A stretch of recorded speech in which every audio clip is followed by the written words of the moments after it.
ایسا بگاڑ کے الامان والحفیظ قرآن یہ بیان فرماتا ہے کہ فویل لہم مما، ایسی کمائی ہلاکت ان لوگوں کے لیے. اللہ نے اس زمانے میں ان کے لیے ہلاکت اتاری تھی. اگر تم دین کو بیچ کر کے، اگر تم کتاب کے اندر مسئلے مسائل بدل کر کے اگر تم کمائی کرو گے، اللہ اس روزی میں برکت نہ دے گا.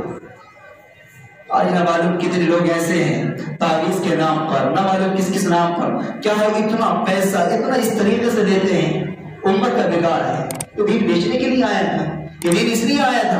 الامان والحفیظ میں کھول کر کے کہتا ہوں، اگر اللہ نے قرآن کریم کو بیان فرمایا کہ وَنُنَزِّلُ مِنَ الْقُرْآنِ مَا هُوَ شِفَاءٌ وَرَحْمَةٌ لِّلْمُؤْمِنِينَ، ہم نے اس قرآن کو شفا بھی بنایا، رحمت بھی بنایا.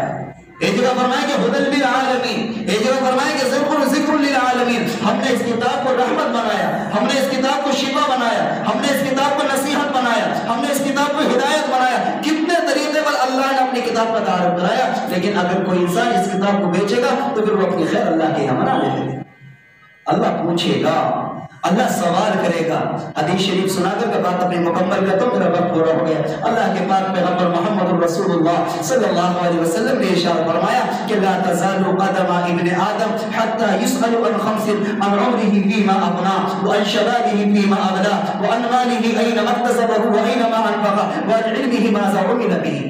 اللہ کے رسول علیہ السلام کی حدیث ہے، ترجمہ سنیے گا. اللہ کے رسول علیہ السلام نے فرمایا کل قیامت کا دن ہوگا، میدان حشر لگا ہوگا، ساری انسانیت وہاں پر جمع ہوگی. اللہ کے رسول علیہ السلام نے فرمایا کوئی بھی ابن آدم ایک قدم آگے نہیں بڑھا سکتا یہاں تک کہ 5 باتوں کا سوال نہ کر دیا جائے. ان عمره فيما افنى، یہ بتاؤ اپنی عمر کہاں گزاری تھی. وعن شبابه فيما ابلى، یہ بتاؤ ہم نے عمر کے اندر ایک قیمتی جوہر دیا تھا، قیمتی حصہ دیا تھا جوانی کا، اس کو کہاں گزارا تھا. نوجوان سنو، نوجوان بچیاں بھی سنو، نوجوان ساتھی بھی سنے میرے. اللہ سوال کرے گا، عمر کا تو ہوگا ہی سوال، لیکن جوانی کا سوال ہوگا کہاں گزاری تھی جوانی. رات کو 10 بجے جب کھانا کھا کے نکلتے تھے تو گھر میں رات کو کیا بجے گزار کرتے تھے؟ دوستوں کے ساتھ محلوں میں، موبائلوں میں، میلوں میں، ٹھیلوں میں کتنا وقت گزارتے تھے. کیا اللہ کو اس کا حساب نہیں دینا؟ عن شبابه فيما ابلى، یہ بتاؤ اپنی جوانی کہے پر لگائی تھی تم نے. عن شبابه فيما ابلى وعن ماله اين اكتسبه واين ما انفقه، اور 2 سوال ہوں گے مال کے بارے میں، کہاں سے کمایا اور کہاں خرچ کیا. کبھی کبھی آدمی کمانے میں تو بہت احتیاط برتتا، پر صاحب اللہ کا شکر ہے ایک ایک پیسہ چھان پھٹک کر کماتے، کسی کا ناجائز نہیں دیتے. بات صحیح ہے، لیکن اللہ کے نبی کا دوسرا پیغام میں دیا تھا کہ وَأَيْنَ مَا أَنْفَقَ، کمایا تو اچھے طریقے پر تھا، یہ بتاؤ خرچ کیسے کیا تم نے. ابھی ذرا شادی آ جائے، ابھی ذرا بچے کا وہ آ جائے، ذرا پیدائش کا دن، کبھی پتہ دے کے نام پر اتنا پیسہ، کبھی شادی کے نام پر آتش بازی اتنی حد سے زیادہ، اور کبھی کسی نام پر ایسی ڈیکوریشن. کہاں کی اجازت ان تمام چیزوں کی؟ اسلام اس لیے آیا تھا، اسلام اللہ تبارک و تعالیٰ تم کو اس لیے نوازا تھا. یقین جانیے گا کہ یہ پیسہ تمہارا نہیں، یہ دولت تمہاری نہیں، یہ مکان تمہارا نہیں، یہ گھر تمہارا نہیں، یہ زندگی تمہاری نہیں، یہ اللہ کی ہے، یہ اللہ کی. اس کو اللہ کے لیے خرچ کیا کرو. اللہ تبارک و تعالیٰ ایک ایک چیز کا حساب لے گا. وہ اللہ، وہ بھی اللہ کے بندے ہیں جو صبح کو نکلتے ہیں، ان کی ایک سائڈ میں جھولی پڑی ہوتی ہے اور ایک ہاتھ میں کیا ہے، ان کی بھیک کا پیالہ ہوتا ہے. وہ تمہارے در پر آتے ہیں، تم سے بھیک مانگتے ہیں، وہ بھی تو اللہ کے بندے ہیں، ان کو بھی تو اللہ ہی پال رہا ہے. وہ بھی تو اللہ کے بندے ہیں جو سڑکوں کے کنارے امید لگا کے بیٹھتے کوئی 2 سکے ڈال کے چلے جائے، ان کے اندر چلنے کی بھی طاقت نہیں ہے، ان کے پیروں میں چلنے کی بھی طاقت نہیں، وہ بھی تو اللہ کے بندے. کبھی شکر ادا کیا کرو. اللہ کا شکر ہے اللہ نے عزت کی روزی دے دی، اللہ کا شکر ہے اللہ نے رہنے کا عزت کے ساتھ مکان دے دیا، اللہ کا شکر ہے اللہ نے چلنے کی طاقت دے دی، اللہ کا شکر ہے اللہ نے زبان دے دی. وہ بھی تو اللہ کے بندے ہوتے ہیں جو ایک سائڈ میں جھولی پڑی ہوتی ہے، ایک ہاتھ میں بھیک کا کٹورا ہوتا ہے اور ان کے پاس میں الفاظ نہیں ہوتے، وہ زبان سے گونگے ہوتے ہیں، وہ آپ سے کہہ نہیں سکتے میری کیا ضرورت ہے، وہ صرف ہاتھ ہی پھیرا سکتے ہیں آپ کے سامنے. آپ جو بھی سمجھ لیں، ان کو اگر 100 کی بھی ضرورت ہے اور آپ 50 پیسے روپیہ 2 روپیہ ڈالتے ہیں تو بیچارے اس سے آگے کچھ نہیں کر سکتے، بس بار بار اشاروں سے اصرار تو کر دیں گے، کہہ تو دیں گے اشاروں سے، یہ بتا نہیں سکتے کہ آج مجھے پیٹ کے اندر بھوک لگی ہے، مجھے 2 روٹی دے دو، مجھے پیسے کی ضرورت نہیں ہے. سوچا کرو تنہائیوں میں اللہ نے کتنا نوازا. اللہ نے زبان بولنے کے لیے دی، آنکھیں دیکھنے کے لیے دی، چلنے کے لیے پیر دیے، رہنے کے لیے مکان دیا، کھانے کے لیے کھانا دیا اور عزت کی روزی دی. اللہ چاہتا تھیلی میں کھلا دیتا.